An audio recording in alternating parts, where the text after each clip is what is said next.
Al-Hajj Ibrahim Sani had all the wealth in the world, but found true value in the one thing he couldn't buy: the genuine kindness of a flight attendant who showed him that love, not money, is the greatest fortune of all. The city of Lagos did not sleep. It simmered, a relentless, rhythmic pulse of chaos and ambition that throbbed far below the polished soles of Al-Hajj Ibrahim Sani's custom-made Oxfords. From his sanctum on the 50th floor of the Titan Tower, a gleaming spear of glass and steel that bore his corporate insignia, he presided over it all. At 58, his empire was a sprawling, intricate beast: steel mills that roared in the Niger Delta, oil blocks that bled black gold, real estate portfolios that spanned continents, and a net worth so vast it was a national pastime to guess its true figure. Yet, as he stood before the floor-to-ceiling window, the panoramic view felt less like a trophy and more like the walls of a magnificently gilded cage. The cacophony of the city, the blaring horns of Danfos, the distant calls of street hawkers, the perpetual hum of generators, was silenced here, replaced by the sterile, expensive whisper of air conditioning. His office was a museum of his achievements. Awards from World Economic Forums sat beside honorary degrees. Photographs of a younger, leaner Ibrahim shaking hands with presidents and global CEOs adorned the mahogany walls. But the most prominent frame held a faded picture of a smiling woman with gentle eyes: Aisha, his late wife. She had been his compass, his solace, the one person who saw the boy from the dusty streets of Kano behind the Titan's facade. Her passing a decade ago from a swift, cruel illness had left a void no deal, no acquisition, could ever fill. A quiet knock interrupted his reverie. "The car is ready for the airport, Al-Hajj," murmured his longtime executive assistant, Tund, his demeanor a perfect blend of efficiency and deference. Ibrahim gave a slight, almost imperceptible nod, his gaze not leaving the horizon. The journey to Oso Private Airport was a silent, familiar ritual. The black, armored Mercedes glided through the chaotic Lagos traffic, which magically parted for his convoy. Bodyguards with discreet earpieces flanked him, their eyes constantly scanning the crowds that pressed against the windows, hoping for a glimpse of the legendary Titan of steel. He saw them not as people but as a blur of needs and wants, a sea of potential problems or assets. He had learned to build this fortress not out of paranoia, but out of necessity. It protected him, but it also isolated him. His private jet, a Bombardier Global 7500, was the pinnacle of luxury and engineering. The interior was a study in muted opulence. Supplest cream Napa leather seats, burl walnut trim, gold-plated fixtures, and a deep pile carpet that swallowed sound. His personal flight crew knew his preferences by heart. A glass of 2005 Dom Perignon served at precisely 10 degrees Celsius, a copy of the Financial Times and the Lagos Times neatly folded on the side table, the cabin temperature set to an exact 22 degrees. But to Ibrahim, it was just another office, another sterile, pressurized capsule hurtling between meetings. It was a place where he was perpetually on, where even the relaxed posture in his chair was a calculated performance of power. And beneath it all, a secret he would never confess to his board or his shareholders: a deep, primal fear of flying. Every bump of turbulence, every slight drop in altitude, sent a jolt of adrenaline through his veteran heart. It was the one thing his wealth and influence could not control, the one variable that reminded him he was, after all, just a man. He sank into his usual seat, the leather sighing under his weight. Tund handed him a tablet glowing with the latest stock figures and contract amendments for the meeting in Johannesburg. Ibrahim scrolled through them, his mind already dissecting strategies, anticipating countermoves. The engines began their low whine, a sound that never failed to tighten his stomach. As the jet taxied for takeoff, he glanced out the window at the world he commanded, yet felt utterly disconnected from. He was the wealthiest man in the room, on the tarmac, in the country, and yet he had never felt more alone. The gilded cage was secure, impeccably decorated, and profoundly empty. He closed his eyes, not in rest, but in resignation, preparing for another journey through the silent, lonely skies. The flight to Johannesburg was a line item on his schedule, a necessary interlude between power centers. Another meeting with faceless financiers, another negotiation over percentages that meant little to him beyond the primal satisfaction of winning. As the Mercedes pulled onto the tarmac, Ibrahim felt the familiar, unwelcome clench in his gut. The sleek, white jet awaited, a symbol of his success that felt, in these moments, more like a beautifully appointed prison cell. He ascended the steps with the heavy gait of a man walking to another boardroom, not a luxurious escape. Tund followed, a silent shadow already murmuring into his phone, managing the first fires of the day back in Lagos. The cabin was, as always, immaculate. The scent of lemon polish and fresh coffee hung in the cool, recycled air. Captain Addible's smooth, reassuring voice came over the intercom, welcoming him and outlining the flight path. Ibrahim acknowledged it with a grunt, already unbuckling his seatbelt to reach for the briefing folder. It was then he noticed her, a new face, the usual attendant, a capable and intensely professional woman named Chioma, was absent. In her place was a younger woman, her posture straight but not stiff, her smile not plastered on but naturally present. She moved with an efficient grace, her hands sure as she secured a cabinet. "Good morning, Al-Haji. Welcome aboard," she said. Her voice was the first surprise. It was calm and clear, a melodic Igbo lilt that cut through the sterile atmosphere without being loud. It wasn't the deferential whisper he was accustomed to. It was respectful, yet carried a note of genuine warmth. Her eyes, when they met his, didn't skitter away in nervousness or widen with calculation. They held his gaze for a polite second, acknowledging him as a person, not just a title, before she continued her duties. Ibrahim gave a curt nod, retreating behind his papers. Amara, her name tag read. A new hire, perhaps. He resolved to ignore her. The turbulence began not long after takeoff, as they climbed through a bank of thick, gray clouds. It was the usual afternoon unrest over the Gulf of Guinea, but to Ibrahim, every jolt was a visceral threat. His knuckles, resting on the armrest, turned white. He set his papers down, his concentration shattered. He stared straight ahead, his jaw clenched, riding out the waves of anxiety that crashed over him with each shudder of the aircraft. He expected the usual response. A discreet glance, a muted "everything is fine, sir," from a crew member who would then retreat to give him the privacy to be miserable in peace. He did not expect Amara. She appeared beside his seat not with the nervous energy of someone fulfilling a duty, but with a preternatural calm that seemed to slow the very chaos around them. She didn't stand over him.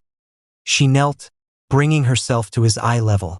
The gesture was profoundly disarming. "The clouds are putting on a bit of a show for us this afternoon, Al-Haji," she said, her tone conversational, almost conspiratorial. There was no fear in her face, only a quiet assurance. "It will smooth out soon.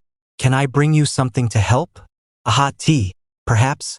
I find the warmth helps to settle the stomach." Or, she paused, a slight, playful smile touching her lips. "Perhaps just a story? I'm told I tell very good ones." Ibrahim was utterly thrown. A story? No one had offered to tell him a story since he was a child. His usual attendants offered champagne or cognac, solutions meant to numb, not to soothe. Tea? A story? It was so simple, so human, it bypassed all his defenses. He cleared his throat, the sound rough in the quiet cabin. Tea would be adequate, he managed, his voice tighter than he intended. She returned moments later, not with the delicate bone china he owned, but with a sturdy, elegant ceramic mug. "Less likely to dance away in this weather," she explained, and this time the smile reached her eyes, causing tiny crinkles at their corners.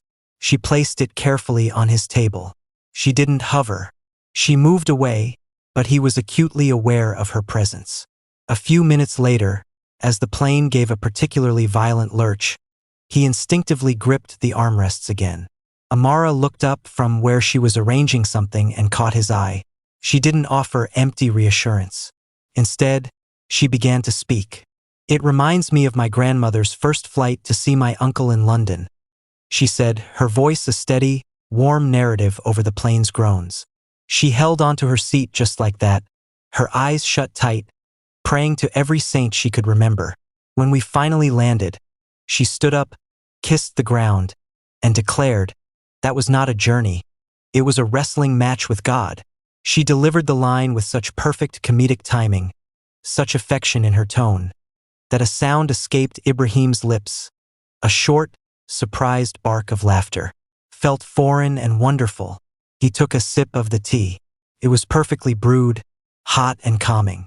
He listened to her voice, watched her hands as they moved slightly with her story. The anxious knot in his stomach began, for the first time in memory, to loosen its grip. The turbulence outside continued, but inside his cocoon, the world had stilled. The sterile capsule felt different. It felt, for a fleeting moment, like something he had never experienced in his adult life. A place of peace, a glimpse of an unexpected and utterly captivating paradise.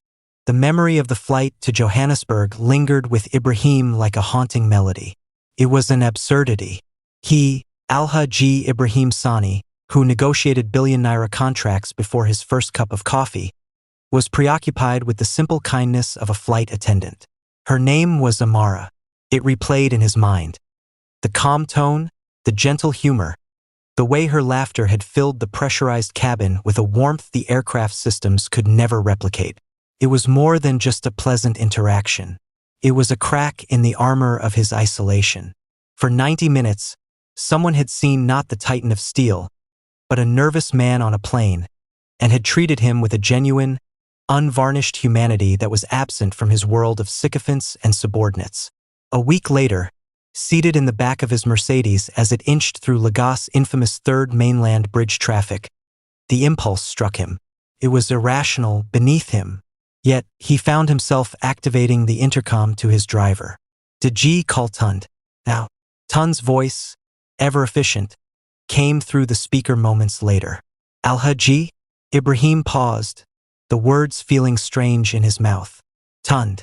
The crew for the Abuja flight on Thursday. There was a new attendant on the Johannesburg run. Amara. See if she is scheduled. If not, see that she is. The silence on the other end was a beat too long. Tund was a master of discretion, but this request was unusual. Of course, Alhaji. I will.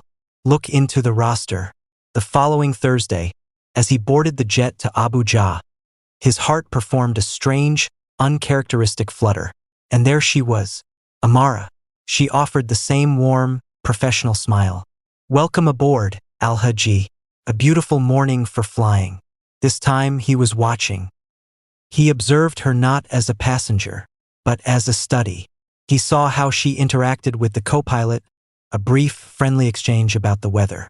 He noticed how she thanked the ground staff who brought the final catering order, addressing the young man by name. Her kindness wasn't reserved for him. It was her currency, spent freely on everyone. It was innate, a fundamental part of her character, not a performance for the boss. The flight was smooth, the sky a brilliant blue. Ibrahim pretended to read a complex merger proposal, but his attention was fractured. 30 minutes into the flight, his satellite phone buzzed. A furious, urgent call from a board member in London about a hostile move from a competitor. The call lasted 20 tense minutes, a rapid-fire exchange of strategies and sharp commands. When he hung up, a familiar, throbbing pressure had built behind his eyes. He leaned back, pinching the bridge of his nose, his body thrumming with the adrenaline of conflict. He heard the soft rustle of movement. He expected a fresh bottle of water to be silently placed on his table. Instead, Amara approached. In her hands was a small linen towel, neatly folded. Steamed faintly.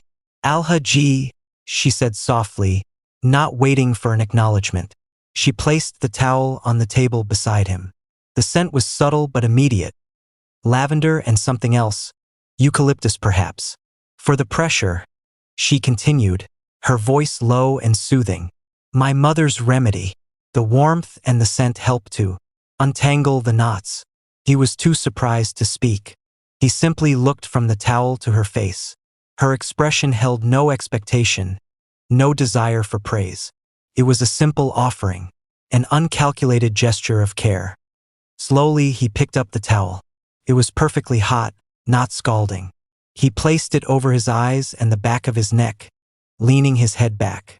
The heat was instant, seeping into his tense muscles. The calming scent of lavender filled his senses, pushing out the residual stress of the angry phone call. The thrumming in his head began to recede. In the darkness behind the towel, his mind raced. No assistant, no employee, no business partner had ever done something like this. They offered aspirin, they scheduled massages for later, they gave him space. They managed his symptoms from a professional distance. Amara had addressed the need he hadn't voiced with a solution that was profoundly, intimately personal. He kept the towel there for a long time.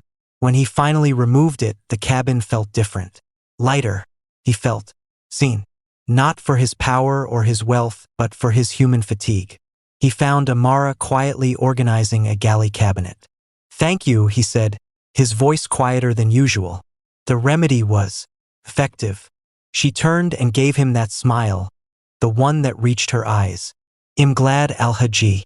My mother has a remedy for most things. She says modern medicine fixes the body, but sometimes the spirit needs a older kind of help." Ibrahim simply nodded, unable to form a coherent response.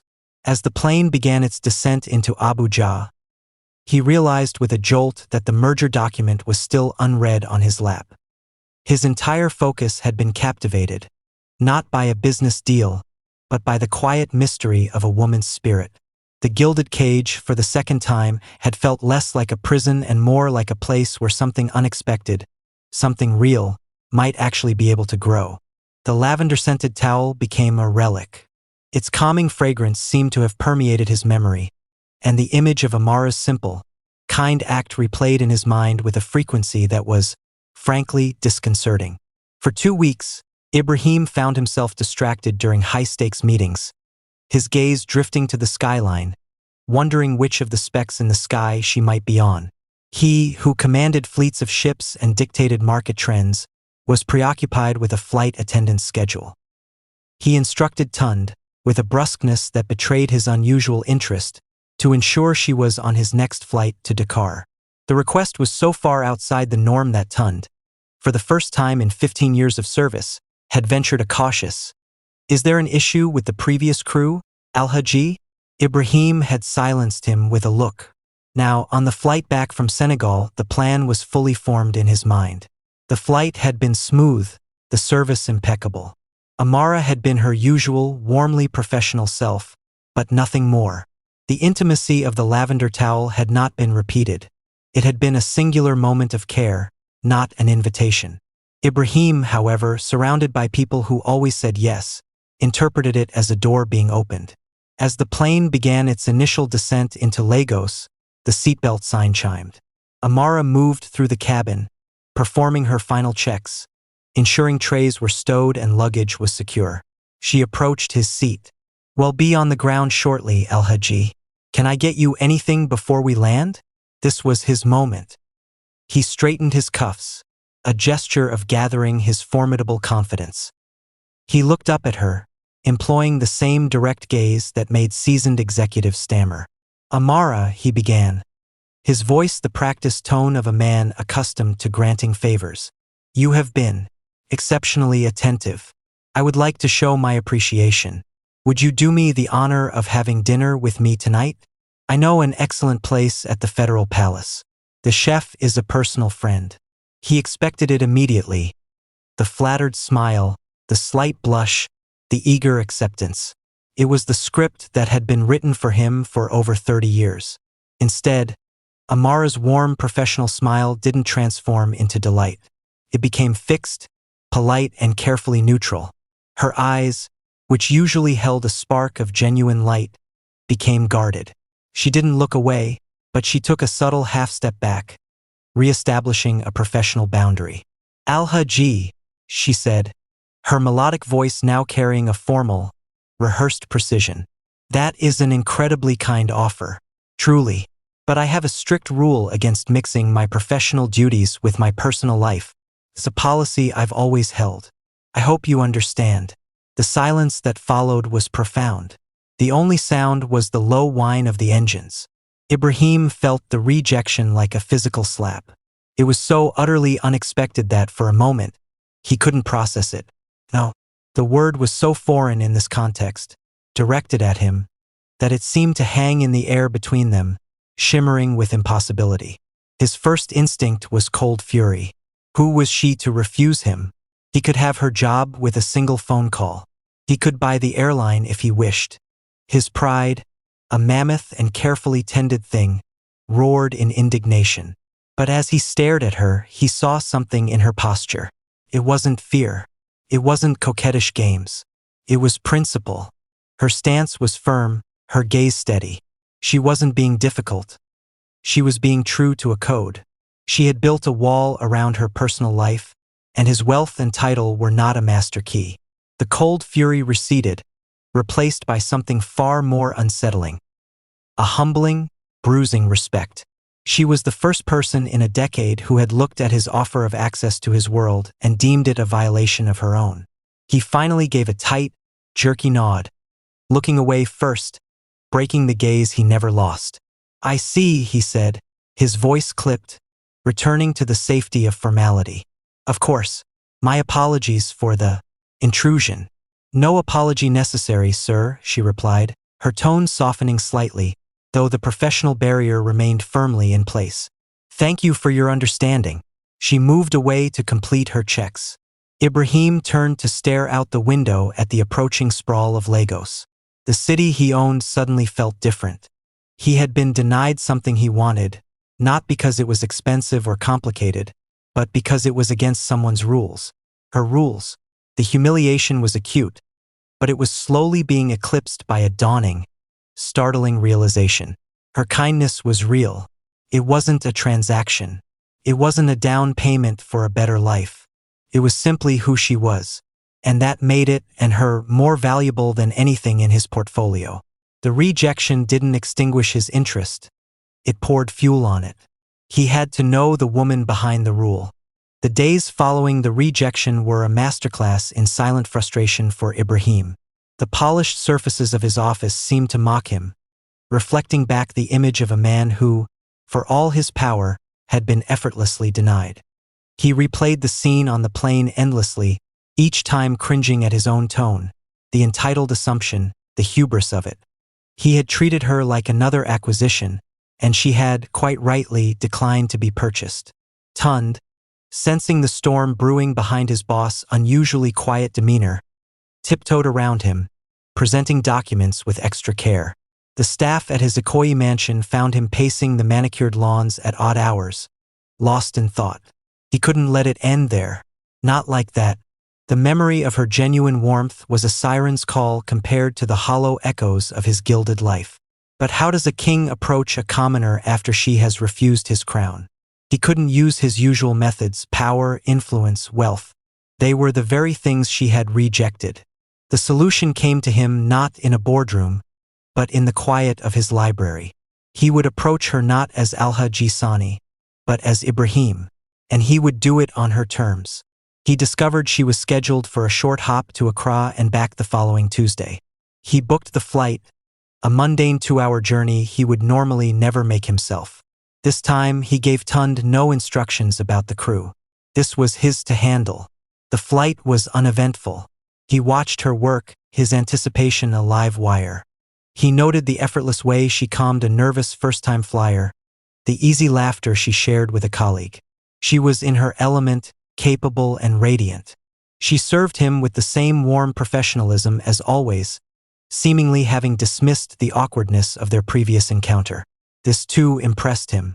As the plane landed and taxied at Murtala Muhammad International, the familiar chime signaled the end of the flight. Ibrahim remained seated, his heart hammering against his ribs, a feeling both alien and thrilling. He watched as the passengers disembarked, and then as the crew began to gather their things. This was the moment. He unbuckled his seatbelt, his palms slightly damp. Amara emerged from the galley, her small carry-on bag in hand, her jacket off, looking relieved the day was done. She was off duty. The transformation was subtle but significant. She was no longer flight attendant Amara, but just Amara.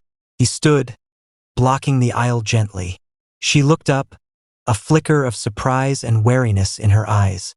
"Amara," he began, and he made a conscious effort to soften his voice, to strip it of the commanding tone he wore like a second skin. He didn't use her name as a title, he used it as a plea. "My last flight with you is done," he said, gesturing vaguely around the empty cabin. "The professional duties are over. The hierarchy is suspended." He took a small breath, feeling more vulnerable than he had in decades. "Now I am just Ibrahim, a man who was shown a great kindness and would very much like the chance to know the woman who offered it. Not over a business dinner, not at a five-star hotel, just coffee or tea, somewhere public, somewhere neutral, just two people." He held his breath. He had laid all his cards on the table. There was no power play left, no title to hide behind. He was just a man asking. Amara studied his face. She saw the carefully constructed armor of Al-Hajisani was gone. In its place was a rawness, a sincerity that had been absent from his previous offer. The wariness in her eyes softened into curiosity.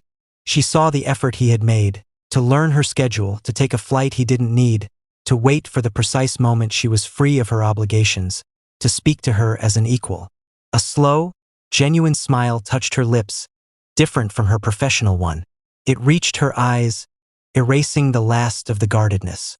"Okay, Ibrahim," she said, testing the name without the title. It sounded natural on her tongue. Just two people. ID like that. The relief that washed over him was so potent it felt like weakness and strength all at once. He had not won a negotiation. He had been granted a privilege. "There's a small cafe near the airport," she suggested, taking charge. "The Java Jar. It's quiet. Meet me there in an hour?" He nodded, a real smile breaking through his own usually stern features. The Java Jar. In an hour.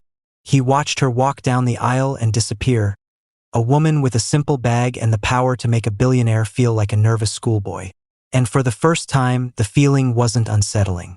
It was exhilarating. Ibrahim's Mercedes felt absurdly out of place in the small, dusty car park of the Java Jar. He instructed his driver to circle the block, a command that earned a raised eyebrow but immediate compliance. Stepping out of the air-conditioned silence of the car and into the humid, aromatic buzz of the cafe was like crossing into another world. The air smelled of rich coffee beans, baking pastries, and the faint, sweet scent of fried plantain from a nearby street vendor. He saw her immediately. She was seated at a small table near the back, away from the window, having already secured a modest fortress of privacy. She had changed out of her uniform into simple jeans and a soft-looking knit top, her hair down around her shoulders. She looked ordinary, and to Ibrahim she had never looked more extraordinary. He felt a pang of self-consciousness. In his tailored Brunello Cucinelli suit, he was a peacock in a sparrow's nest. Every other patron, a mix of airport staff and students, glanced surreptitiously at the titan in their midst. Amara looked up from her phone and waved him over, her smile easy and unforced. "You found it," she said, as if it were a feat of navigation. "My driver is very capable," he replied, the old habit of referencing his staff coming automatically. He saw her smile tighten slightly and he immediately regretted it. Just Ibrahim, he reminded himself. He awkwardly took the seat opposite her, the small wrought iron chair groaning under his weight. A young waiter approached, wide-eyed. Ibrahim instinctively opened his mouth to order an espresso, his usual. "Their Chapman is actually the best around," Amara interjected gently, before he could speak. "Or if you want coffee, the Nigerian blend is surprisingly good. Not your usual, I'm sure, but authentic." He closed his mouth and nodded. "I'll have the Nigerian blend. Thank you." He was letting her lead. It was a novel sensation. The drinks arrived. His coffee was strong, dark, and had a unique, almost chocolatey depth. He admitted it was excellent. The initial silence was awkward, filled by the whir of a blender and the chatter from the kitchen. Ibrahim, the master orator, found himself at a loss for words. How did one make small talk? Amara took pity on him. "So, Ibrahim," she began, leaning forward slightly, "you hate flying." It wasn't a question. He blinked, startled into a laugh. Is it that obvious? To someone who spends her life in the air, yes, she said, her eyes twinkling. The white knuckles are a dead giveaway. Most people who can afford a jet love it. You just endure it. And just like that, the dam broke. He found himself talking, not about mergers or markets, but about the boy from Kano who'd never seen a plane until he was 16, about the visceral feeling of the earth falling away, about the control he craved and the vulnerability he felt at 40,000 feet. He spoke of Aisha, his late wife, and how her death had felt like the ultimate, most violent turbulence, one he wasn't sure had ever recovered from. He had never spoken of these things to anyone. His lawyers knew his contracts, his board knew his strategies, his servants knew his habits. But no one knew this. In return, she didn't offer pity. She offered understanding. She spoke of her own family in Enugu, her father a retired schoolteacher, her mother a nurse. She talked about her degree in sociology, earned with immense sacrifice, and how she'd taken the flight attendant job to pay off her loans and save money for a master's degree. She spoke passionately about her volunteer work at the Hearts for Hope orphanage, her voice filling with light and purpose when she described the children. They don't care about anything but if you remember their name and if you'll push them on the swing, she said, sipping her Chapman. It's the most honest work I do. He was enthralled. This was no simple, kind-hearted girl. This was a woman of depth, intelligence, and fierce ambition. Not for wealth, but for impact. She challenged him. When he mentioned a political policy he supported, she questioned its effect on the rural poor. When he talked about his steel plants, she asked about environmental safeguards. He didn't feel attacked, he felt engaged. He had to defend his positions with logic and empathy, not just power. It was a mental duel, and it was exhilarating. 2 hours flew by. The cafe emptied and filled around them. Ibrahim was oblivious. He wasn't trying to impress her with his wealth. He was trying to be worthy of her conversation. For the first time in a decade, he felt truly seen. Not as a monument, but as a man. As the sun began to set, casting a golden glow through the cafe window, Amara glanced at her watch. I have to go. Early flight to Asaba tomorrow. Ibrahim felt a surprising pang of loss. He didn't want the conversation to end. May I drive you home? He asked, the request feeling incredibly forward. She smiled, shaking her head. My rule still stands, Ibrahim. No mixing. He'll take my boda, she said, referring to the waiting Okada motorcycle taxi. It's part of the authentic experience. He laughed. A real, full-bodied sound that felt foreign and wonderful. He didn't insist. He respected the rule. He watched her weave through the traffic on the back of the bike, her hair flying behind her, and felt something shift irrevocably inside him. The attraction was no longer just to her kindness, but to the formidable, fascinating woman behind it. He had set out to discover who she was, and in doing so, he had begun to rediscover a part of himself he had thought long buried. The billionaire had receded into the background, and for a precious few hours, just Ibrahim had taken the stage. And he had liked it. The Java jar became their unlikely sanctuary. They couldn't meet there frequently. Their worlds were too disparate, their schedules too complex. But when they did, the humble cafe transformed into a neutral ground where titles and uniforms were checked at the door. Ibrahim, the man who owned a fleet of cars, began to relish the simple act of walking from where his driver dropped him off a block away. The humid Lagos air a stark contrast to his controlled environments. Their conversations were a revelation. They were no longer just exchanges of personal history.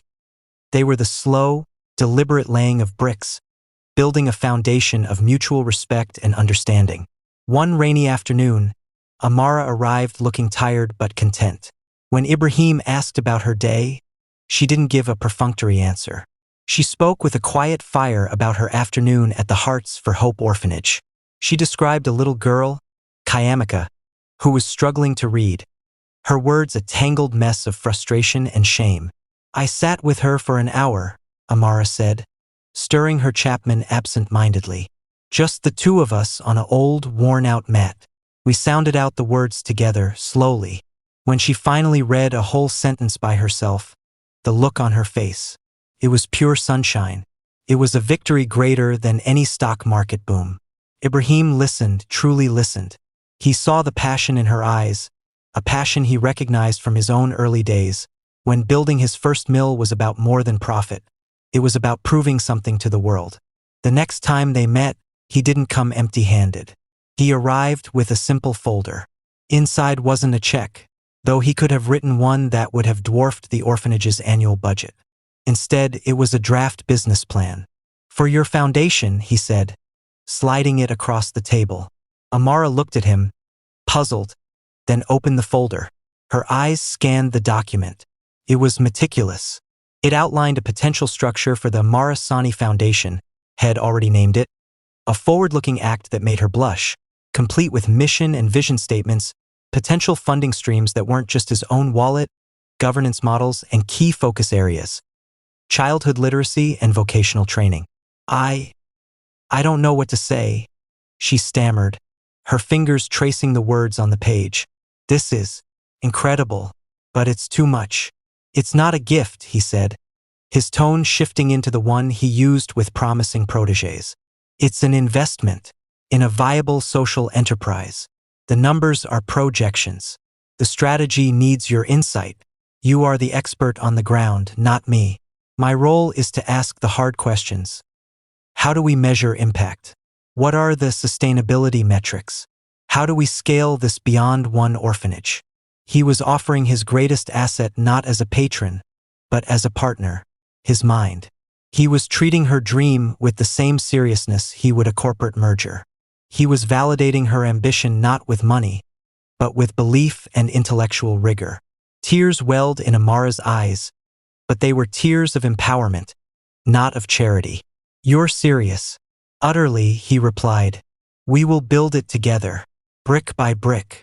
That partnership became the bedrock of their trust. They spent hours at the cafe, heads bent over the document, arguing over objectives, debating strategies. She challenged his corporate jargon. He challenged her optimistic timelines. They met in the middle, their combined strengths creating something robust and real. Outside of the plans and proposals, their relationship deepened in quieter ways. She discovered his secret love for Nollywood comedies. The more slapstick, the better. One evening, she convinced him to watch one at her small apartment in Ikja, a world away from his Ikoyi mansion. He sat on her modest sofa, eating suya from a paper wrap, laughing until his sides hurt at the exaggerated antics on screen. He felt more at home in that simple living room than he ever did in his own vast, empty home. She, in turn, began to understand the weight he carried. She saw how his phone never truly stopped, how the lines on his face deepened after a difficult call. She began to recognize the different types of silence he held: the pensive silence of strategy, the weary silence of burden, the peaceful silence of contentment she herself had sparked. Once, after he had spent a grueling day fighting a regulatory battle, he arrived at the Java jar looking drained. Without a word, Amara reached across the table and placed her hand over his. It was a simple, warm pressure. No words of advice, no empty platitudes. Just a silent message: "I see you. I am here." Ibrahim looked down at their joined hands, then back at her face. In that moment, the last of his defenses crumbled. The trust was no longer just intellectual, built on business plans and shared goals. It was emotional, visceral, and complete.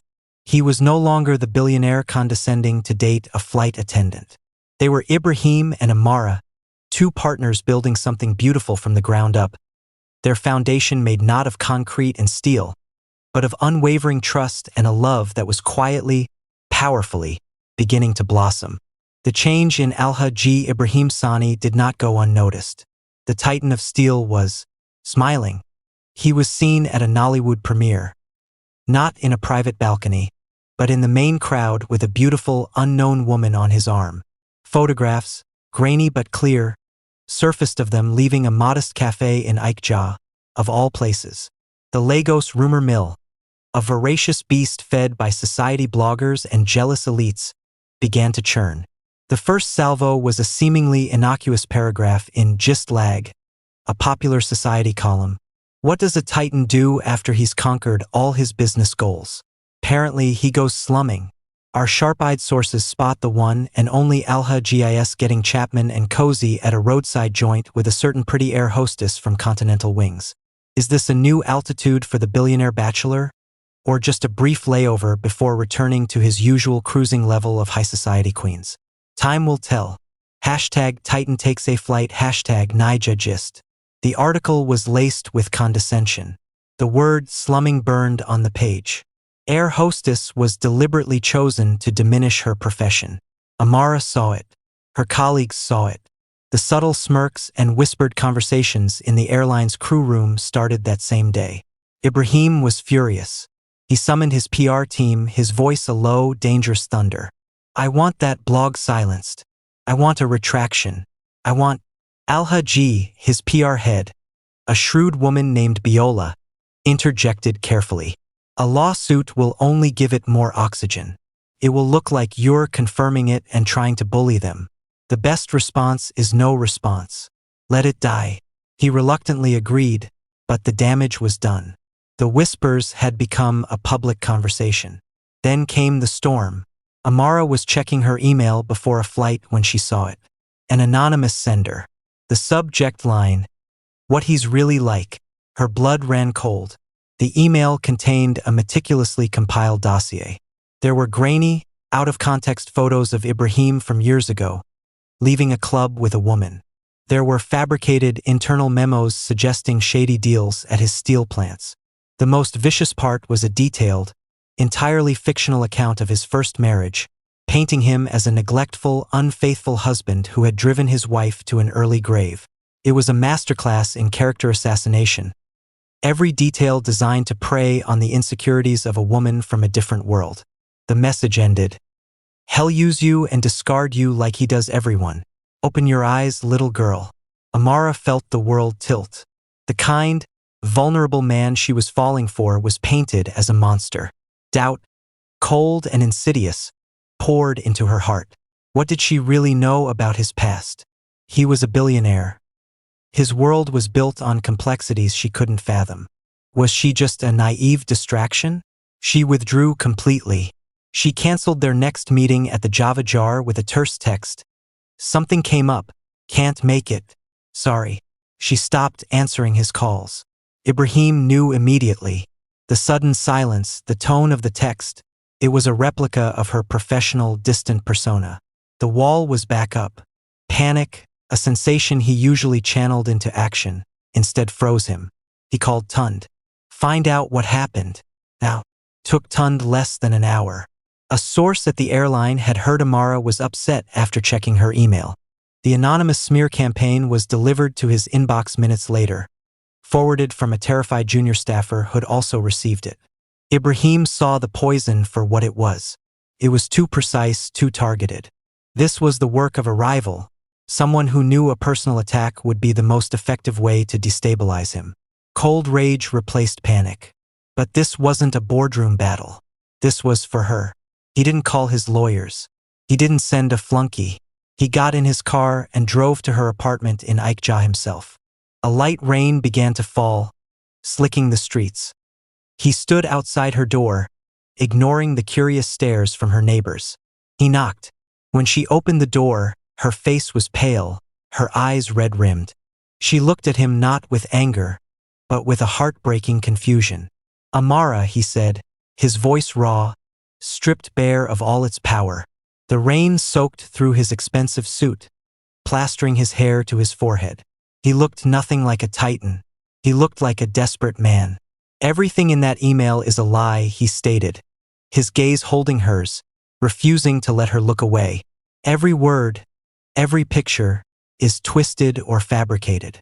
A business rival, Adewale Cole, is behind this. He knows he can't beat me in business, so he's trying to destroy the one good thing that has happened to me in 10 years.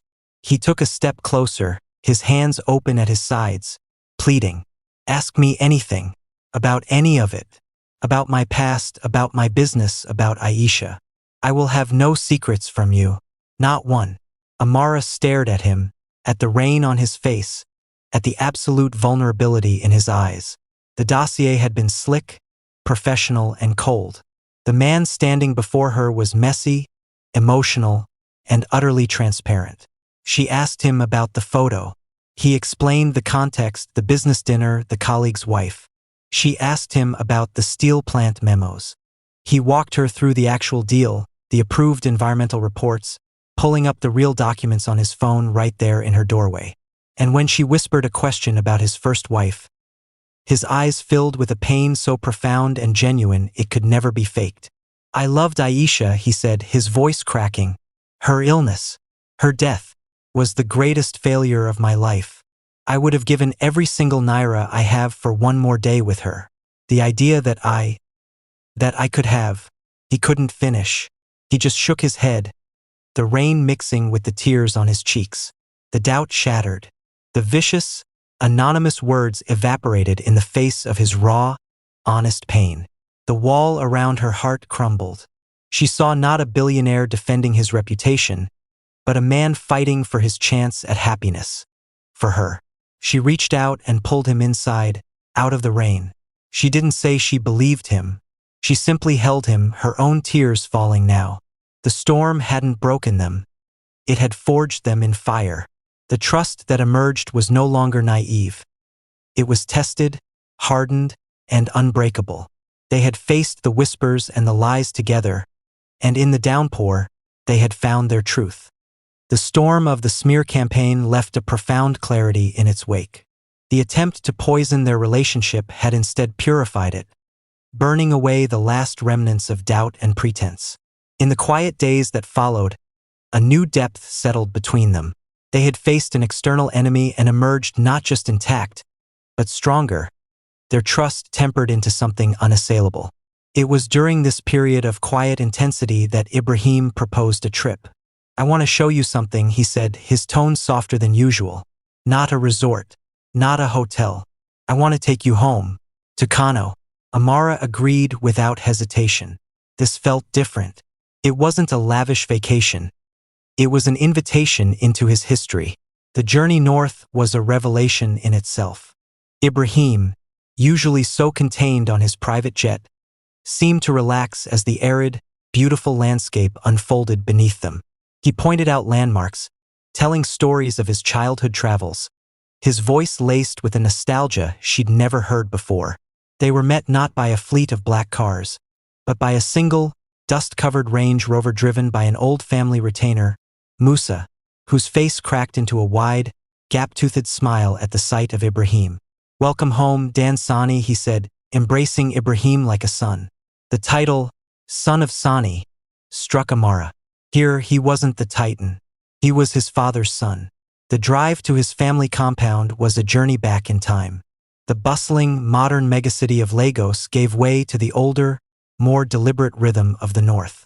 The air was drier, scented with dust and wood smoke. The compound itself was not a mansion, but a sprawling, low-built collection of houses behind a high wall, buzzing with the extended family he so rarely saw. And then there was his mother. Hajia Zainab Sani was a small, bird-like woman, swathed in rich, dark hijabs, her face a roadmap of a life fully lived. Her eyes, the same sharp, intelligent eyes as her son, missed nothing. She did not rush to him. She stood regally, waiting for him to come to her. Ibrahim, the formidable billionaire, bent down and pressed his forehead to her hand in a gesture of deep respect. "Mother," he said, his voice thick with emotion. "This is Amara." Hajia Zainab's gaze turned to Amara. It was assessing but not unkind. She took Amara's hands in her own, her grip surprisingly strong. She looked into her eyes for a long, silent moment, and Amara held the gaze, her heart pounding. Then, a slow, beautiful smile spread across the older woman's face. She pulled Amara into a warm, fragrant embrace. "Welcome, my daughter," she said, and the words felt like a blessing. Finally, he brings someone home who has light in her eyes, not just calculation. The days that followed were magic. Ibrahim shed his suits for simple, elegant kaftans. He showed Amara the small three-room house where he was born, the cracks in the walls filled with memories. He introduced her to cousins, aunts, and uncles who teased him mercilessly, calling him by childhood nicknames and telling embarrassing stories of the mighty Dansani falling off a donkey.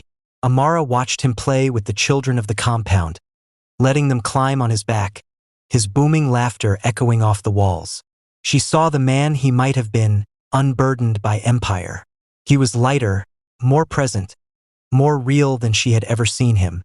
One evening, after a feast of tuoshinkafa and mayankaka, they escaped the lively compound and walked to a small hill overlooking the city. The sun was setting, painting the sky in a breathtaking canvas of fiery orange, deep purple, and gold.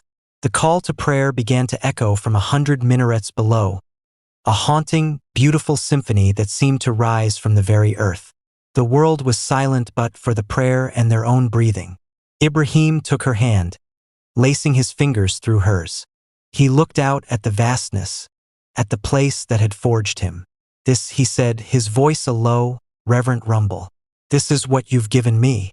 He turned to her, his eyes glistening in the twilight. "I spent my life building a fortress, Amara. I built walls of steel and money and power, thinking it would protect me. I thought that was strength. I thought that was success." He brought her hand to his lips, kissing it gently. "You showed me the door. You walked into my gilded cage and you didn't see a palace. You saw a prison, and you didn't want to be a prisoner with me. You wanted to set me free." He gestured to the sprawling, ancient city below, to the simple compound behind them, to the sky ablaze with color. This feeling, this is what I was trying to build all along and didn't know it. You didn't just show me love, Amara. You showed me my home. You are my paradise." Tears streamed down Amara's face, cool in the evening air. She saw the truth in his eyes. He wasn't offering her a world of luxury. He was offering her his whole, unvarnished self. He was showing her that the truest wealth wasn't in Lagos, but right here, in the heart of who he was. She rested her head on his shoulder, and they stood together in the deepening twilight, watching the stars emerge one by one over Kano. The billionaire had come home, and he had brought the key to his paradise with him. The peace of Kano lingered on them like a fine dust, a tangible connection to something real and grounding. Back in Lagos, the memory of those days became their shared sanctuary, a touchstone they returned to in moments of stress. Ibrahim carried the image of Amara laughing with his mother, of her quiet grace amidst the boisterous energy of his family. He knew, with a certainty that felt as solid as the earth itself, that he could not imagine his future without her in it. The planning began in secret, with a focus and precision that rivaled his most complex corporate takeovers. But this was not about winning. It was about creating a moment worthy of her, a reflection of the paradise she had shown him. He chose the location without a second thought. The same secluded, pristine beach where they had shared their first real kiss under a blanket of stars. It was a place untouched by his empire, a place that belonged only to them. On the appointed day, he orchestrated everything with the help of a fiercely loyal and discreet few. There would be no grand spectacle, no orchestra or crowd of spectators. This was to be for their eyes only. He told Amara he was taking her for a simple dinner by the water. When they arrived, she gasped. A pathway of hundreds of delicate, glowing lanterns led from the car park down to the shore. At the end of the path was a simple, elegant table set for two, positioned right where the waves gently kissed the sand. The only light came from the lanterns and the infinite stars above. The only sound was the rhythmic sigh of the ocean.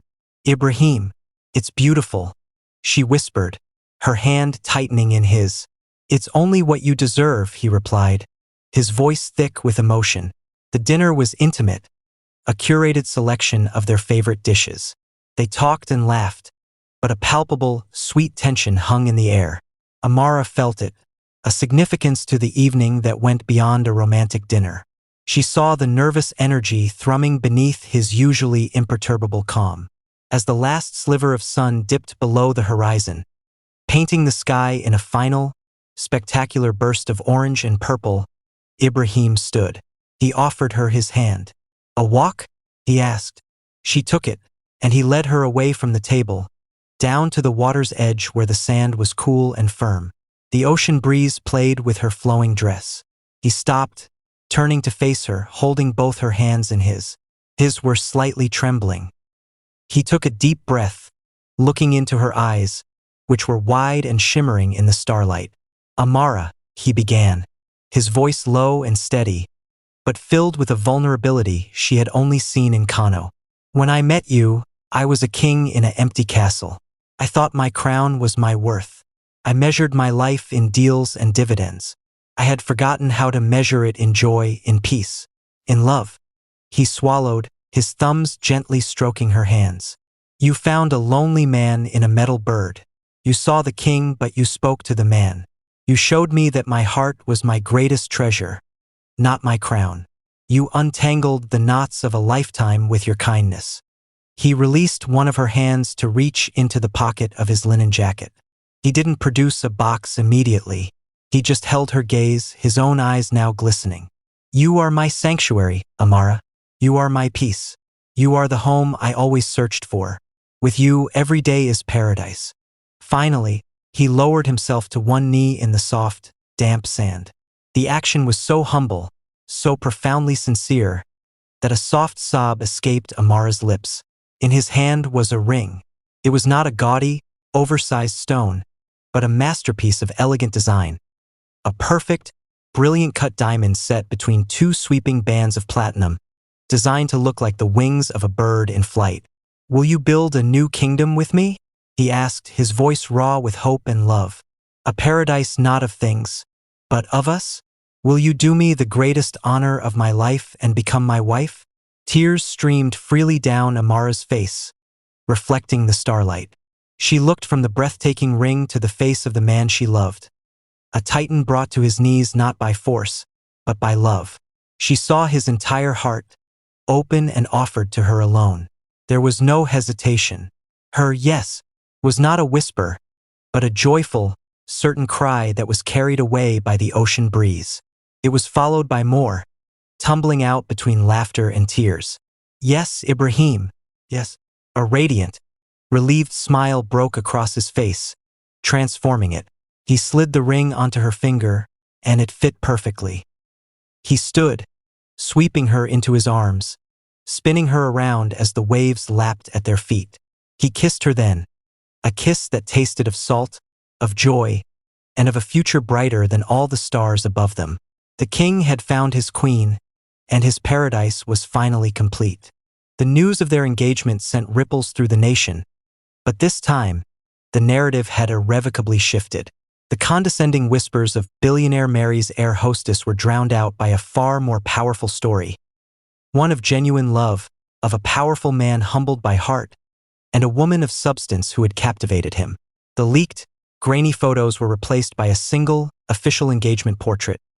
Ibrahim, looking more relaxed and happy than anyone could remember, in a simple Babin Riga, and Amara, radiant in a deep blue Iro and Buba, her left hand resting gently on his arm, the exquisite ring speaking a silent, powerful testament. The wedding was not just an event. It was a cultural moment, a celebration meticulously crafted to honor both of their worlds. The first act was the traditional Fatiha in Kano. It was a grand, deeply spiritual affair held at the central mosque, followed by a walima reception at the family compound that felt less like a corporate function and more like a massive, joyous family reunion. Thousands from the community came to celebrate their beloved Dan Sani. Ibrahim, seated beside Amara on a raised dais, was not a remote titan but a proud son, beaming as his elderly uncles offered blessings and his mother, Hajja Zainab, shed tears of happiness, holding Amara's hand tightly throughout the day. The air was thick with the scent of incense and rich, northern delicacies, and the sound was a vibrant mix of traditional ganga drums and heartfelt prayers. The Lagos reception, a week later, was a masterful fusion of their two realities. It was held at the Eco Hotel, but the vibe was intentionally different. Instead of cold, corporate opulence, the hall was transformed into a lush, tropical garden. Giant screens projected not stock images, but a montage of moments from their courtship. A smiling selfie at the Java jar, a picture of Ibrahim pushing a child on a swing at the orphanage, a shot of them laughing with his family in Kano. The guest list was a who's who of Nigerian high society, But interspersed among the governors and captains of industry were Amara's people. Her beaming parents, her colleagues from continental wings in their finest attire, and a whole row of excited, impeccably dressed children from the Hearts for Hope orphanage. The moment that truly defined the wedding came when the couple made their entrance. Ibrahim looked every inch the Titan in a breathtaking, custom-made agbada of ivory and gold brocade. But all eyes were on Amara. She was a vision. She did not walk down the aisle in a European white gown. Instead, she emerged like a Nigerian queen in a stunning Aso-oak outfit of the purest white, intricately embroidered with swirling patterns of gold and silver thread that caught the light with every step. The fabric, a collaboration between designers from the south and weavers from the north, was a symbol of their union. Her geli was a masterpiece, tiered and elegant. She looked confident, regal, and utterly at home in her own culture. She was not being absorbed into his world. They were creating a new one, together. As they took to the floor for their first dance, the band didn't strike up a Western waltz. Instead, the soft, romantic chords of Alaluf by Flavor filled the hall. Ibrahim, usually so reserved in public, held her close, singing the lyrics softly in her ear, his voice filled with emotion. The press finally saw it. The cameras flashed, not to capture a business transaction, but to document the palpable, undeniable love that flowed between them. It was, as the society pages declared the next day, the wedding of the year. But for Ibrahim and Amara, surrounded by the deafening joy of their fused families and friends, it was simply the beginning. It was the joyous, loud, colorful, and perfect launch of their shared life, a life built not on sand, but on the unshakable foundation of a love that had been tested and had triumphed. The billionaire and the flight attendant were gone, replaced by Al-Haji Ibrahim and Hajia Marasani, a husband and wife. Life after the wedding was not an ending, but a beautiful, complex beginning. They settled into a rhythm that was a conscious blend of both their worlds. They split their time between the impeccable, if sometimes sterile, luxury of his Ikoyi mansion, which Amara gradually filled with vibrant art, the sound of music, and the inviting scent of home-cooked meals, and her cozy, sun-filled apartment in Ikja, which Ibrahim cherished for its feeling of unpretentious normalcy. The Marasani Foundation launched not with a glittering, donor-focused gala, but with the opening of a community library and learning center in a modest neighborhood of Enugu, near Amara's family home. The ribbon was cut not by a politician, but by Kayamika, the little girl from the orphanage who had struggled to read. Ibrahim stood proudly to the side, watching his wife, now in her element as the foundation's CEO, kneel to talk to the children, her face alight with purpose. He offered his strategic mind, his relentless drive for efficiency and scalability, but he always deferred to her heart, her innate understanding of what the communities truly needed. It was the most fulfilling partnership of his life. Ibrahim still ran his empire. The boardrooms of Lagos and London still knew the formidable Titan of steel. He still negotiated brutal deals and navigated complex markets. But something fundamental had shifted. The work was no longer his entire identity. It was what he did, not who he was.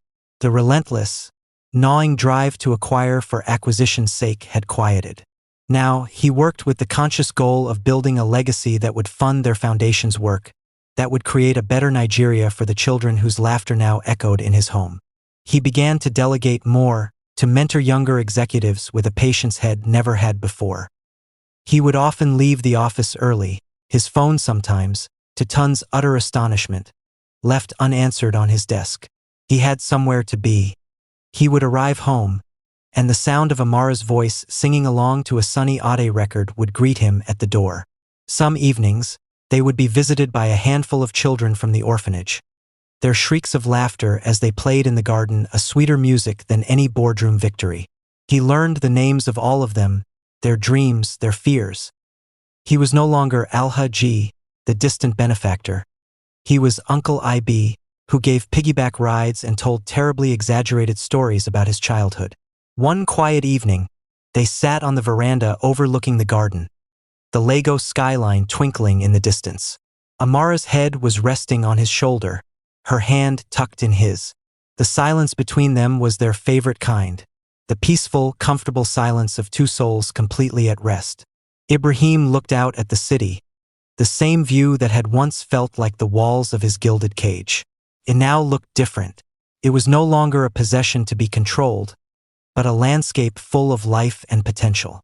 "You know," he said, his voice a soft rumble in the twilight, "I spent a lifetime chasing a fortune.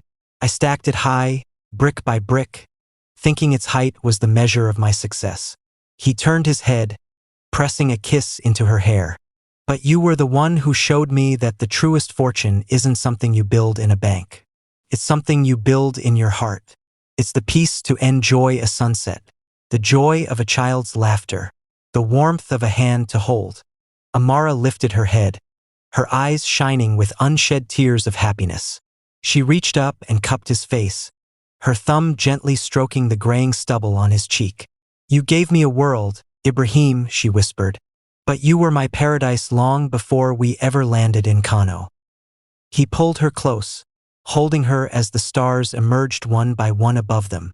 The man who had everything had finally found the one thing his money could never buy, a home for his heart.